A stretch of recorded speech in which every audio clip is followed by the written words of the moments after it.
नमस्कार, next gen Bharat में आपका स्वागत है। मैं हूं ऋचा जैन कालरा।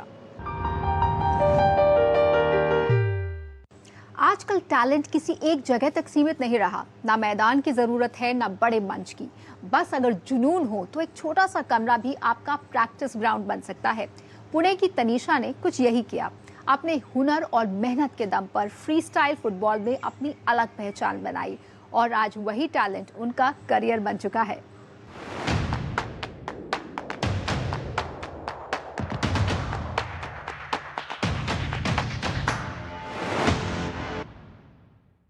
एक आम लड़की का कमरा कैसा दिखता होगा? टेडी बियर, मेकअप या फिर फैशन का सामान। लेकिन यहां पर है फुटबॉल, मोबाइल स्टैंड और स्पोर्ट्स के कुछ इक्विपमेंट। मैं इस वक्त हूं पुणे में तनीषा के घर। तनीषा कोई आम जेंजी नहीं है। ये एक फ्री स्टाइल फुटबॉलर है। जहां लोग कहते थे कि लड़कियां फ्री स्टाइल फुटबॉल नहीं कर सकती या फिर फुटबॉल से कुछ ट्रिक्स नहीं कर सकती, तनीषा इसी चार दीवारी से प्रैक्टिस के जरिए लोगों को गलत साबित कर रही हैं और लाखों लोगों को इंस्पायर कर रही हैं। और आज वो एक इन्फ्लुएंसर भी हैं। तो चलिए इस चार दीवारी से स्ट्रीट तक तनीषा के इस सफर को डीकोड करते हैं।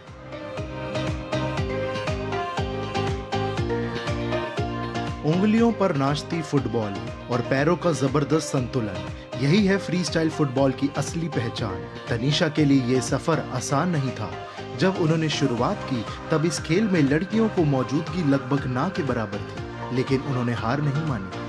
अपने कमरे में ही अपना स्टेडियम बना लिया, इंटरनेट से ट्रिक्स सीखी, बार बार कोशिश की और हर बार गिरती गेंद के साथ खुद को और निखारा। आज वही मेहनत और जुनून उन्हें फ्री स्टाइल फुटबॉल से एक प्रोफेशनल पहचान और ब्रांड डील्स तक ले आया है। तनीषा की कहानी बताती है कि अगर जुनून और मेहनत साथ हो तो हर मुश्किल आसान हो जाती है।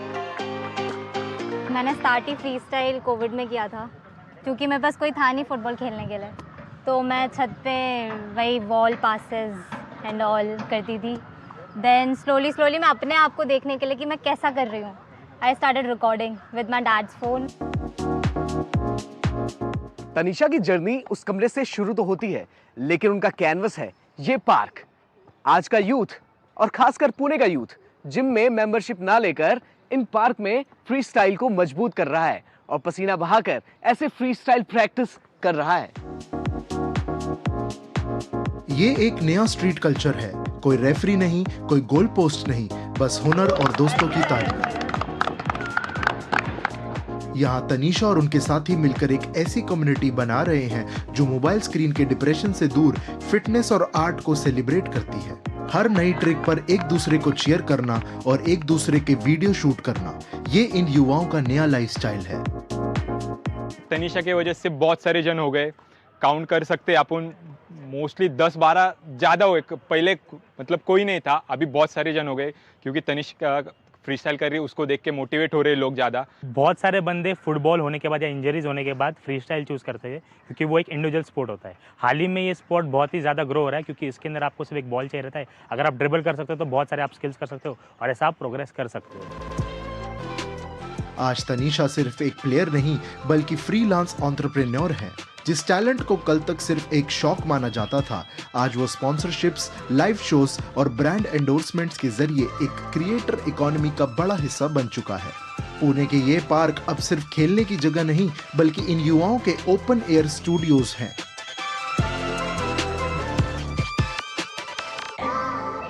पार्क की मिट्टी से लेकर इन अर्बन प्रोफेशनल स्पेसेस तक तनीषा और उनके साथी ये साबित कर रहे हैं कि अगर क्रिएटिविटी और कंसिस्टेंसी मिल जाए तो कोई भी जगह स्टेडियम में बदल सकती है। हमारा यूथ आज सिर्फ नौकरियां नहीं ढूंढ रहा, वो अपनी पहचान खुद बना रहा है।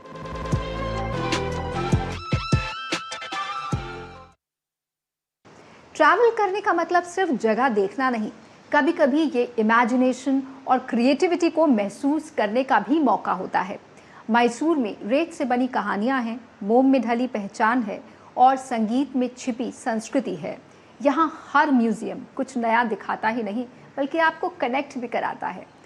आइए मिलते हैं मैसूर के इन्हीं अनोखे अनुभवों से, जहाँ आर्ट सच में जिंदा लगती है। शानदार महलों और मंदिरों के लिए मशहूर मैसूर में एक अनोखा आकर्षण है सैंड म्यूजियम। यह देश का पहला और एकमात्र ऐसा संग्रहालय है जहां पूरी कला रेत से बनाई गई है। देवी देवताओं से लेकर ऐतिहासिक इमारतों तक यहाँ की हर मूर्ति कलाकार की कल्पना और मेहनत की कहानी कहती है। प्रसिद्ध रेत कलाकार M.N. गौरी द्वारा 2014 में स्थापित यह संग्रहालय साधारण रेत के कणों को असाधारण कहानियों में बदल देता है और उनकी नाजुक सुंदरता को बहुत ही सावधानी से संजोकर रखता है। When I used to travel to do sculptures, single sculptures for events, there I use colored sculptures.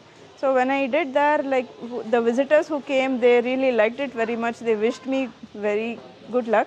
So they actually gave me a hint like, we come here, we see to the sculpture, and later once we are gone, when my relatives come, where can they see you? So why don't you plan for a permanent one? Actually, the visitors only gave me an idea. Today, one of my friends recommended that you should visit Sand Museum, which was first and foremost, I thought Sand Museum can't be possible. But when I came here, when I see all the sculptures was so great, mesmerizing, out of the world. Mysore का एक और बड़ा आकर्षण है celebrity wax museum. यहाँ देश दुनिया की मशहूर हस्तियों की मोम से बनी प्रतिमाएं हैं। फिल्मी सितारे हो या महान नेता, हर मूर्ति इतनी जीवंत है कि देखने वाले हैरान रह जाते हैं। इसके अलावा यहाँ इंटरैक्टिव गेम्स और रोमांचक हॉरर जोन भी है जो सभी उम्र के लोगों के लिए अनुभव को और मजेदार बना देते हैं। यहाँ पे सारे सेलिब्रिटी का पुतला बनाया हुआ है, मोदी जी का, धोनी का, ग्रेट खल्ली का, जॉन सिन्हा का, अब APJ अब्दुल कलाम का, सभी सेलिब्रिटी जो है ना मेन में उनका पुतला बना के यहाँ पे मतलब कि इंस्टॉल किया गया है। देखने में बिल्कुल रियलिटी लगता है सर। वहीं इसी शहर में म्यूजिक इंस्ट्रूमेंट म्यूजियम भी है जो संस्कृति की शाश्वत लय को जीवंत रूप से दिखाता है। इसके अंदर देश और दुनिया भर के सैकड़ों पारंपरिक, लोक और आधुनिक वाद्य यंत्र हैं जो संगीत की समय के साथ हुई यात्रा को दिखाते हैं। हर प्रदर्शनी में आवाजों की विविधता और उन अलग अलग पहचान को महसूस किया जा सकता है जो संगीत ने सभ्यताओं में बनाई हैं। स्टेट का सभी इंस्ट्रूमेंट सभी कलेक्ट करके इधर ही रखा है सर। बहुत एंटरटेनमेंट मिलेगा बच्चों के लिए, एजुकेशन को सभी अच्छा दिखेगा। मैसूर की खासियत ये है कि यहाँ कला को सिर्फ देखा नहीं जाता, उसे बनाया और जिया जाता है। कभी रेत में ढली कहानियां, कभी मोम में सजी पहचान, तो कहीं संगीत के बाजों की गूंज। यही रंग, यही आवाजें मैसूर को यादगार बना देती हैं। ये कहना गलत नहीं होगा कि टेक्नोलॉजी एक गेम चेंजर बन चुकी है, सिर्फ शहरों में नहीं, गांवों में भी। और यही वजह है कि खेती में अब हाईटेक ड्रोन्स इस्तेमाल हो रहे हैं। इन्हें चला रही हैं गांव की महिलाएं ड्रोन दीदी बनकर। तो ड्रोन दीदी किस तरह से खेती को नया आयाम दे रही हैं, आइए देखते हैं।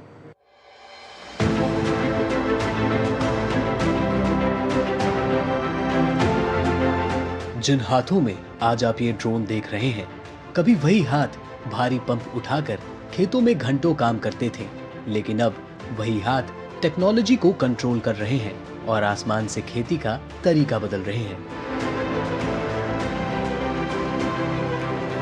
ये है ड्रोन दीदी, जहां मेहनत अब स्मार्ट वर्क में बदल रही है और गांव की महिलाएं अब सिर्फ खेतों तक सीमित नहीं बल्कि टेक्नोलॉजी की पायलट बन चुकी हैं।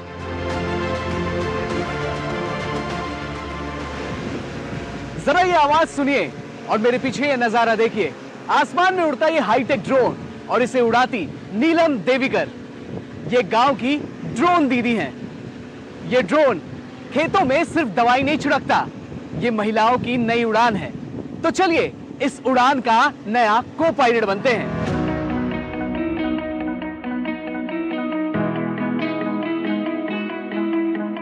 पुणे के पास रहने वाली नीलम देविकर आज ड्रोन के जरिए खेतों में स्प्रे कर रही हैं, लेकिन कुछ समय पहले तक यही काम सबसे मुश्किल और जोखिम भरा था। लेकिन अब नीलम जैसी ड्रोन दीदी इस पूरे सिस्टम को बदल रही हैं। ड्रोन के जरिए कुछ ही मिनटों में पूरा खेत कवर हो जाता है। कम मेहनत, कम जोखिम और ज्यादा तेज काम। यानी अब खेती सिर्फ मेहनत नहीं, स्मार्ट टेक्नोलॉजी का खेल बन चुकी है। नीलम के लिए ये ड्रोन सिर्फ मशीन नहीं बल्कि उनकी पहचान और आत्मनिर्भरता की उड़ान है। हम ड्रोन दीदी हुई, हमारे हाथ में ये RCI, हमें ऐसा गर्व है कि हम ड्रोन चलाती हूँ, हम खेत में स्प्रे करने को लिए जाती हूँ। जो सरकार ने जो नमो ड्रोन दीदी को जो योजना निकाली, हर भारत में 1000 महिला एक ड्रोन दीदियाँ बन के उनमें से पुणे जिला से मेरा नंबर है। इसे मेरा बहुत ही गर्व है।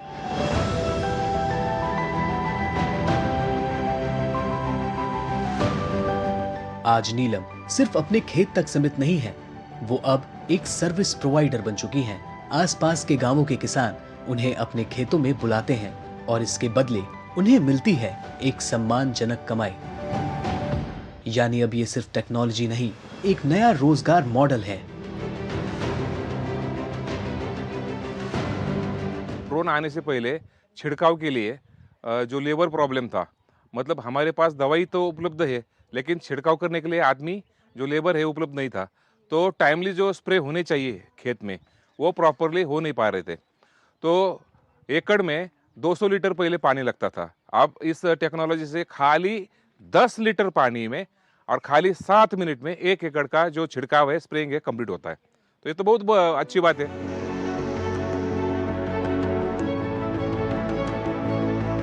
देश के अलग अलग हिस्सों में अब ऐसी ही तस्वीर दिखाई दे रही है। मध्य प्रदेश के ग्वालियर में बिंदु गोस्वामी भी ड्रोन दीदी बनकर तकनीक के जरिए खेती को आसान बना रही हैं। ग्वालियर की रहने वाली बिंदु, जो कभी सिर्फ पारंपरिक खेती तक सीमित थी, लेकिन ट्रेनिंग के बाद आज वो ड्रोन के जरिए कुछ ही मिनटों में पूरा खेत कवर कर लेती हैं। जहां पहले घंटों लगते थे, अब वही काम सिर्फ कुछ मिनट में हो जाता है। यानी अब बिंदु के लिए ये ड्रोन सिर्फ मशीन नहीं बल्कि एक नया रोजगार और नई पहचान बन चुका है। हरियाणा के गुरुग्राम में मेरी 15 दिन की ट्रेनिंग हुई।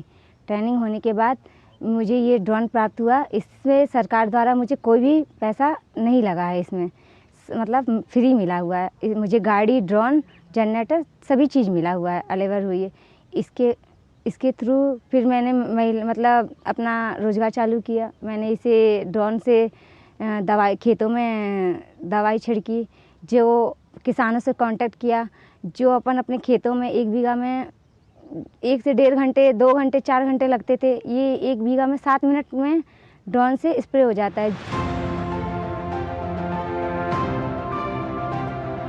ड्रोन दीदी की इस बदलाव की कहानी और आगे बढ़ रही है। हैदराबाद की मारुत ड्रोन कंपनी, जो नमो ड्रोन दीदी पहल के जरिए ग्रामीण महिलाओं को ड्रोन टेक्नोलॉजी सिखा रही है। उन्नत प्रशिक्षण कार्यक्रम के माध्यम से इस कंपनी ने अब तक सैकड़ों ग्रामीण महिलाओं को कृषि ड्रोन चलाने की आधुनिक तकनीक सिखा चुकी है।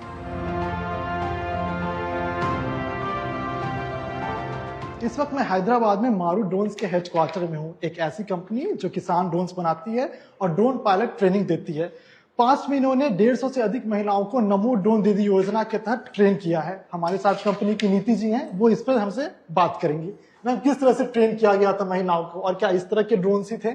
जी हाँ, तो हम ड्रोन पायलट ट्रेनिंग देते हैं जिसके अंतर्गत 5 दिन का कोर्स होता है। उसमें से 3 दिन जो है वो पूरा थ्योरेटिकल और सिमुलेशन उनको सिखाया जाता है। चौथे दिन हम उनको RPTO ड्रोन से ट्रेनिंग देते हैं और उसके बाद एक बार वो उसमें सशक्त हो गई हैं, फिर हम उनको किसान ड्रोन देके 5वें दिन, आखिरी दिन उनको ट्रेनिंग दी जाती है।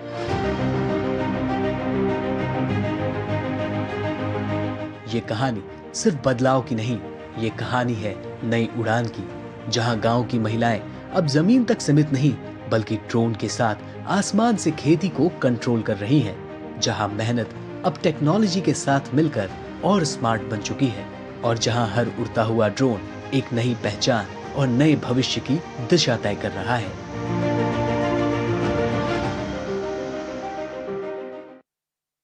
घर बैठे शॉपिंग करना किसे नहीं पसंद, लेकिन शॉपिंग की जब बात आती है तो कुछ जगह ऐसी होती हैं जहां शॉपिंग के साथ साथ इतिहास भी जुड़ा होता है, जैसे कि जयपुर का त्रिपोलिया बाजार। यहाँ लाख की चूड़ियों की छनक और ठठेरों की ठक ठक आज भी जिंदा है। यहाँ हर पीस सिर्फ प्रोडक्ट नहीं बल्कि हैंडमेड आर्ट है और सदियों पुरानी कहानी कहता है। तो चलिए चलते हैं इस मार्केट में, जहाँ ट्रेडिशन आज भी ट्रेंड बना हुआ है।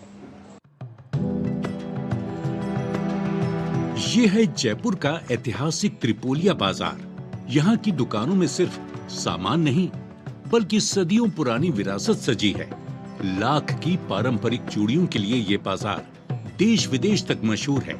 हर दुकान, हर चूड़ी अपने अंदर एक कहानी समेटे हुए है। आज भी यहाँ काम करते कारीगर उन्हीं परंपराओं को आगे बढ़ाते दिखाई देते हैं। शोर शराबे के बीच ये बाजार इतिहास और कला का खूबसूरत मेल है। ये होता है लाख, और इसकी बाकायदा पूरी तरह से खेती होती है, पूरी फार्मिंग होती है इसकी। ये पेड़ से मिलता है अपन को, इसे जो है ये कलर तैयार होते हैं। इसके अंदर जो है अपने कलर वगैरह जो आते हैं, जो कपड़ों में मिलाते हैं अपन, वही इसके अंदर मिलाया जाता है। ये सब कुछ नेचुरल, इसके अंदर कुछ भी सिंथेटिक नहीं होता है। ये जो हमारा पुश्तैनी काम चला आ रहा है, इसको हम छोड़ना नहीं चाहते हैं। क्यों नहीं छोड़ना चाहते हैं? क्योंकि इससे हमारा जो पेट भी बढ़ता है और हमारा जो व्यापार भी चल रहा है। हमारी पुश्ते दर पुश्ते जो है ये काम करते हुए अपना पेट पाल रही है। अंगीठी की आंच पर पिघलती लाख, रंगों का संगम, लाल, पीला, हरा, मरून। कारीगर लकड़ी के सांचे पर नर्म लाख को सावधानी से चढ़ाते हैं और उसे सटीक गोलाई देते हैं। हाथों की लय ऐसी होती है मानो कोई पुराना राग बज रहा हो। पीढ़ी दर पीढ़ी ये हुनर पिता से बेटे तक पहुंचता आया है। आज इस कारोबार से करीब 250 से अधिक परिवार और लगभग 2500 कारीगर जुड़े हैं, जिनकी आजीविका का आधार यही परंपरा है। सर हमारे पास हर तरह के कस्टमर आते हैं। इंडियन भी आते हैं, इंडियन के बाहर भी आते हैं, विदेशी के भी आते हैं, फॉरेनर भी आते हैं, जिसको हम लाइव बना के देते हैं हर साइज़ के, हर डिज़ाइन से। जैसा वो कलर बताते हैं उस कलर का कस्टमाइज़ कर देते हैं, जिससे उनका साइज़ होता है उस हिसाब से कर देते हैं। तो कस्टमर आता है तो 100% यहाँ से लेके जाता है। शादी का मौसम हो या त्योहार, दुल्हन के हाथों से लाख की चूड़ियों की खनक सिर्फ श्रृंगार नहीं बल्कि सौभाग्य और खुशहाली का प्रतीक है। यही वजह है कि जयपुर घूमने आए युवा पर्यटक इस गली में आकर अपनी पसंद के डिजाइन का कड़ा या चूड़ी बनवाते हैं। रंग, नक्काशी और पारंपरिक डिजाइन, हर कारीगरी में राजस्थानी संस्कृति की झलक साफ दिखाई देती है। यहाँ पे मोस्टली हैंडमेड्स सारी चीज़ें, जैसे स्पेशलिटी है कि आपकी हाथ की बनाई हुई कारीगरी। वहाँ पे वो जो चीज़ें नहीं देखने को मिलती। अब यहाँ पे सामने जैसे मेरा साइज़ नहीं था, यहाँ पर इन्होंने हैंड टू हैंड ये साइज़ बनाया भी इनफैक्ट, और साथ के साथ मेरे बिल्कुल चॉइस की चीज़ें मुझे मेरे एग्जैक्ट करके दे दी। अब आपको लिए चलते हैं इसी इलाके के एक और ऐतिहासिक बाजार, ठठेरों का रास्ता। गली में गूंजती ठक ठक की आवाज। लगभग 3 शताब्दियों से यहाँ तांबे और पीतल के बर्तन हाथों से गढ़े जा रहे हैं। पीतल की चादर को लकड़ी के हथौड़ों से पीट पीट कर सुंदर आकार दिया जाता है। ये सिर्फ धातु नहीं बल्कि मेहनत, लय और परंपरा का संगम है। आज की युवा पीढ़ी भी अपने पुरखों की इस धरोहर को बचाने के लिए ये कला सीख रही है। इसी पारंपरिक कारीगरी को देखने विदेशी पर्यटक भी यहाँ खींचे चले आते हैं। तेरे वाले गली के बारे में बहुत सुना था, पर आज रियल में मैंने देखा और जाना कि कैसे लोग बर्तन बनाते हैं। और पिछले कई ज़माने से चलता आया ट्रेडिशन आज भी फॉलो लोग कर रहे हैं। अपने हाथ से अच्छी अच्छी चीज़ें बर्तनों बना के वर्ल्ड फेमस कर दिया इन लोगों ने। दुनिया बदली, बाजार बदले, लेकिन त्रिपोलिया बाजार की पहचान आज भी लाख की चूड़ियों की छनक और ठठेरों की ठक ठक से ही है। मशीनों के इस दौर में भी यहाँ हाथों की गर्माहट कायम है। हर चूड़ी, हर पीतल का बर्तन सदियों पुरानी परंपरा की कहानी कहता है। जब इस बाजार में चूड़ियां छनकती हैं और हथौड़ों की आवाज गूंजती है तो लगता है जैसे जयपुर की आत्मा बोल उठी हो।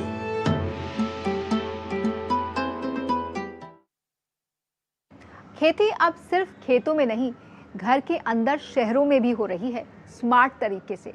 कम जगह, कम समय और हाई न्यूट्रिशन, और इसमें माइक्रोग्रीन्स की खेती तेजी से एक नया स्टार्टअप ट्रेंड बन रही है।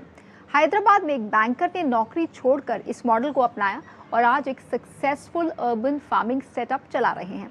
चलिए देखते हैं नेक्स्ट जेन फार्मिंग।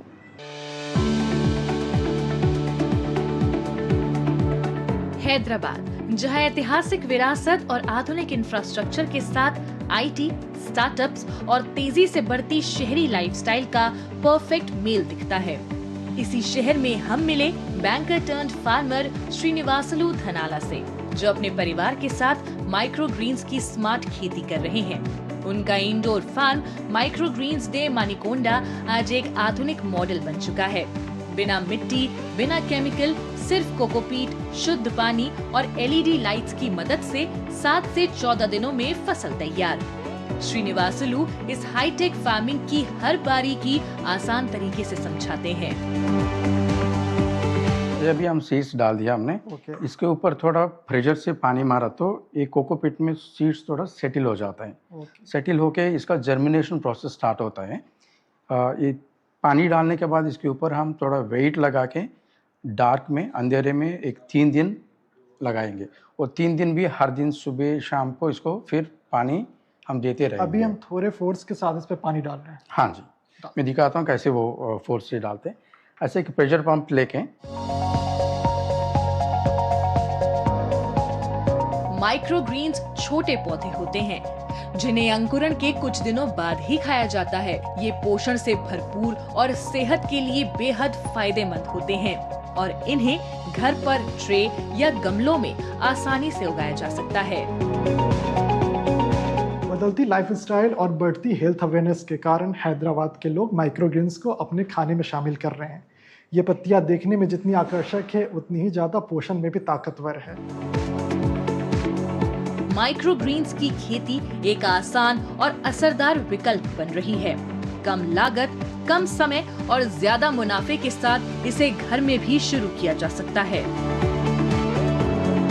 कम जगह, कम लागत और कम समय में ज्यादा मुनाफा। माइक्रो ग्रीन्स की खेती युवाओं और स्टार्टअप्स के लिए एक बेहतर विकल्प के रूप में सामने आ रही है।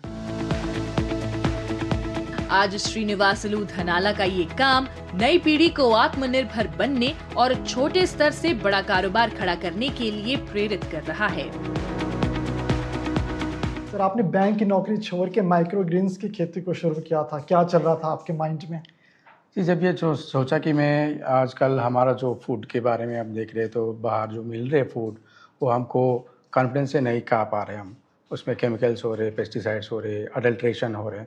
जब सोचा है कि हम कुछ प्योर न्यूट्रिशन बिना कोई केमिकल्स, बिना कोई पेस्टिसाइड्स यूज़ करके कम खा के ज़्यादा बेनिफिट्स लेने का एक ही तरीका मेरे को लगा। थोड़ा रिसर्च स्टडी करने के बाद माइक्रो ग्रीन्स लगा। अभी ये उगाना में भी बहुत आसान है, 7 दिन में हमको मिल जाता है।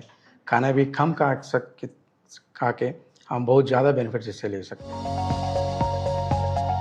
श्रीनिवासलू अकेले नहीं हैं, उनका पूरा परिवार इस सफर में उनके साथ कंधे से कंधा मिलाकर खड़ा है और मिलकर इस अर्बन फार्मिंग मॉडल को सफल बना रहा है।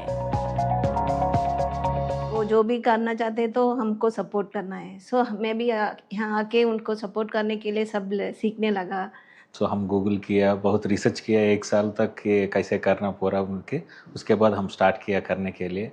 लास्ट 1 ईयर से मैं सपोर्ट कर रहा हूँ। डेली मॉर्निंग इवनिंग आता हूँ, इधर ही रहता हूँ। सो पूरा मैं भी कर सकता हूँ। भारत में तेजी से बढ़ती अर्बन फार्मिंग संस्कृति दिखाती है कि सीमित जगह में भी स्मार्ट खेती संभव है।